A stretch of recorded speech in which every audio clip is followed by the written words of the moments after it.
Hello friends, வணக்கம். Welcome back to my channel. இன்றைக்கி நம்ம சேனலில் பார்த்திங்கன்னா ப்ரீ ப்ரெக்னன்சி டிப்ஸ் தாங்க பார்க்க போகிறோம்.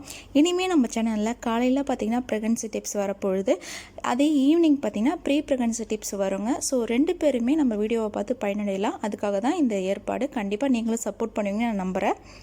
ஏன்னா நிறையா சிஸ்டர்ஸ் எனக்கு மெசேஜ் பண்ணுறீங்க, அக்கா என்னென்ன உணவுகள் சாப்பிட்ணும், எந்த மாதிரி டயட் எடுத்துக்கணும், எக்ஸசைஸ் பண்ணணும்னு எனக்கு சொல்லுங்கள் அப்படி சொல்லிட்டு. ஸோ அப்புறம் நான் யோசிச்சு தான் இந்த ஐடியா கொண்டுட்டு வந்தேன். சரி வாங்க இப்போ நம்ம வீடியோக்குள்ளே போகலாம். இப்போது குழந்தைக்கு ட்ரை பண்ணிகிட்ருக்கீங்க அப்படின்னா நீங்கள் செய்ய வேண்டிய விஷயம் பார்த்திங்கன்னா ரெண்டுங்க. முதல்ல உங்களோட மாதவிடாய் சுழற்சி கரெக்டாக இருக்கான்னு செக் பண்ணிக்கணும். இரண்டாவது பார்த்திங்கன்னா உங்களோட தைராய்டு லெவல் கரெக்டாக இருக்கான்னு பார்த்துக்கோங்க. இந்த ரெண்டும் கரெக்டாக இருந்துச்சுன்னா ஈஸியாக நீங்கள் உணவு கட்டுப்பாடு மற்றும் எக்ஸசைஸ் மூலயமா கன்சீவ் ஆகிடலாம். இது ரெண்டில் ஏதாவது பிரச்சனை இருக்கிறப்போ இதுக்கு ஏற்ற மாதிரி உணவுகளை சாப்பிட்டு அதை சரி பண்ணிவிட்டு அதுக்கப்புறமா நீங்கள் ட்ரை பண்ணிங்கன்னா கண்டிப்பாக சீக்கிரமாக நீங்கள் கன்சீவ் ஆகிடலாம். இப்போது உங்களுக்கு மாதவிடாய் சுழற்சி கரெக்டாக இல்லை அப்படின்னா ஃபஸ்ட்டு நம்ம அதை சரி பண்ணணுங்க. அதுக்குன்னு சில சிறப்பான உணவுகள் இருக்குது. அதை எடுத்துக்கிட்டாலே போதும், ஈஸியாக சரி பண்ணிடலாம். ஒழுங்கற்ற மாதவிடாய் சுழற்சிக்கு காரணம் இந்த சினைப்பை நீர்க்கட்டிகள் தான் அப்படின்னு சொல்லப்படுதுங்க. சினைப்பை நீர்க்கட்டிகள் ப்ராப்ளம்னா இந்த பாலிசிஸ்டிக் ஓவரி சிண்ட்ரோம்னு சொல்லுவோம் இல்லையா, அதுதான்.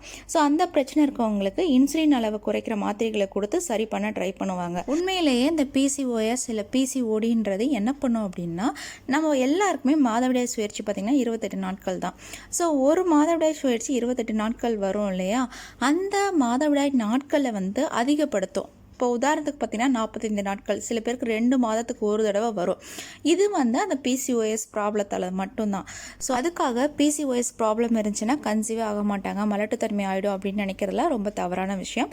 அவங்களும் ஈஸியாக கன்சீவ் ஆகலாம். ஜஸ்ட் உணவு முறைகளை மட்டும் மாற்றினா போதுங்க. அதுக்கப்புறம் இந்த பிசிஓடி என்ன பண்ணோம்னா, இந்த கருமுட்டை கர்ப்பப்பைக்கு வர்ற நாட்களை மட்டும் தாங்க தாமதப்படுத்தும்.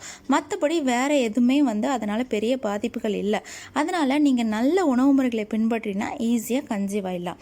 சரி, ஒருவேளை உங்களுக்கு பாலிசிஸ்டிக் ஓவரி இருக்குது அப்படின்னு நீங்கள் தெரிஞ்சுக்கிட்டே அப்படின்னா நீங்கள் பண்ண வேண்டிய முதல் விஷயம் பார்த்தீங்கன்னா, நேரடி இனிப்பு பண்டங்களை தவிர்த்திடணும். வெள்ளை சுகரை அப்படியே டோட்டலாக அவாய்ட் பண்ணிடணும்.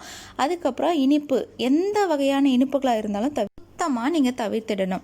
இரண்டாவது பார்த்தீங்கன்னா, நார் சத்து அதிகமுள்ள கீரைகளை அதிகமாக சாப்பிடுங்க. டெய்லி ஒரு கீரை உங்கள் உணவுகளில் கண்டிப்பாக இருக்கணும். முக்கியமாக பார்த்தீங்கன்னா பசலைக்கீரை, முருங்கீரை, அரைக்கீரை, இது மூணுமே ரொம்ப முக்கியங்க.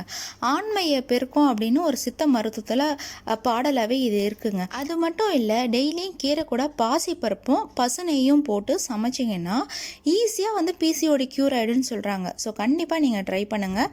மூன்றாவது பார்த்தீங்கன்னா, உங்கள் உணவுகளில் பூண்டு, எள்ளு, கருப்பு உளுந்து, வெந்தயம், இது நாளையும் நீங்கள் அடிக்கடி சேர்த்துக்கணுங்க. பூண்டை வச்சு பூண்டு குழம்பு செய்யலாம், எள்ளை வச்சு எள்ளு சட்னி, எள்ளு துவையல், எள்ளு சாதம், அதுக்கப்புறம் உளுந்தை வச்சு கருப்பு உளுந்து சாதம் செய்யலாங்க. இதெல்லாம் நீங்கள் செய்யும்போது அது உங்கள் ஹார்மோனை சீராக்கி பிசிஓடி பிரச்சனையை சரி பண்ணுவாங்க. அது மட்டும் இல்லை, டெய்லியும் மதியத்தில் வெந்தயத்தை பொடி செஞ்சு வச்சுக்கோங்க. அதை சுடு சாதத்தில் ஒரு சின்ன கப் அளவுக்கு எடுத்துக்கிட்டால் போதும். சுடு சாதத்தில் 1 டீஸ்பூன் வெந்தய பொடியை சேர்த்து பிசைஞ்சு கொஞ்சம் நல்லெண்ணெய் விட்டு அதை டெய்லியும் மதியம் நீங்கள் சாப்பிட்டீங்க அப்படின்னாலும் பிசிஓடி பிரச்சனை சரியாயிடுவாங்க. நான்காவது பார்த்தீங்கன்னா, பிசிஓடி பிரச்சனைகளுக்கு அந்த மாதவிடாய் வருதுன்னு வச்சுக்கோங்களேன், அவங்களுக்கு அதிக அளவு வயிற்று வலி இருக்குமாங்க. அந்த சமயத்தில் நீங்கள் பண்ண வேண்டியது, இப்போலாம் எல்லார் வீட்டிலையுமே சோற்று கற்றாழை இருக்குங்க.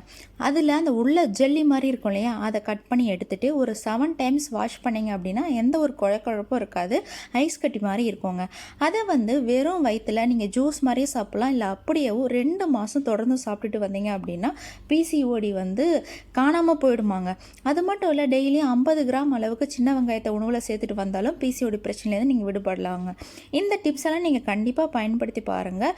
உங்களுக்கு ரொம்பவே பயனுள்ளதாக இருக்கும். ஈஸியாக நீங்கள் கன்சீவ் ஆகிடலாம். கடைசியாக நீங்கள் சாப்பிட வேண்டியது, செக்கில் ஆட்டினா அந்த எண்ணெய்களை மட்டும்தாங்க நீங்கள் உணவுகளை எடுத்துக்கணும். நல்ல சத்தான கீரைகள், காய்கறிகள், பழ வகைகளை டெய்லி சாப்பிட்டு வரும்பொழுது அது கன்சீவ் ஆகிறதுக்கு ரொம்பவே உதவி செய்யுங்க. அது மட்டும் இல்லை, ரொம்ப நாளாக நீங்கள் ரொம்ப வருஷங்களாக குழந்தைக்கு ட்ரை பண்ணிகிட்ருக்கீங்க, கன்சீவ் ஆகலை அப்படின்னா டெய்லி நீங்கள் பண்ண வேண்டியது, கொத்தமல்லி கீரை இருக்கு இல்லையா, அதை 2 டீஸ்பூன் அளவுக்கு எடுத்துக்கிட்டு கூடவே 1/4 டீஸ்பூன் வெந்தயம் சேர்த்துக்கணுங்க. இந்த ரெண்டுத்தையும் அதிகாலையில் வெறும் வயிற்றில் நீங்கள் சாப்பிட்டே வந்தீங்க அப்படின்னா உடனே நீங்கள் கன்சீவ் ஆகிடுவீங்களாங்க. இது எல்லாமே நம்ம சித்த வைத்தியத்தில் சொல்லியிருக்காங்க. நீங்கள் செய்ய வேண்டியது, கொத்தமல்லி கீரை இருக்கு இல்லையா, அப்போ கொத்தமல்லி கீரையை 2 டீஸ்பூன் எடுத்துக்கிட்டு கூடவே வந்து வெந்தயத்தை சேர்த்து வெறும் வயிற்றில் டெய்லியும் சாப்பிட்டீங்க 1 மாதத்துக்கு அப்படின்னா ஈஸியாக கன்சீவ் அடைவீங்களாங்க. கண்டிப்பாக இந்த டிப்ஸ் எல்லாம் உங்களுக்கு பயனுள்ளதாக இருக்கும்னு நம்புகிறேன். நீங்களும் ட்ரை பண்ணி பார்த்துட்டு உங்கள் கமெண்ட்டை எனக்கு சொல்லுங்கள். வேறு ஏதாவது டவுட் இருந்தாலும் நம்ம சேனலில் கேளுங்க. நான் கண்டிப்பாக அதை வந்து ஃப்யூச்சர் வீடியோ அப்லோட் பண்ணுறேன். வேறு ஒரு யூஸ்ஃபுல்லான வீடியோட மீண்டும் சந்திக்கிறேன். பாய். தேங்க்யூ.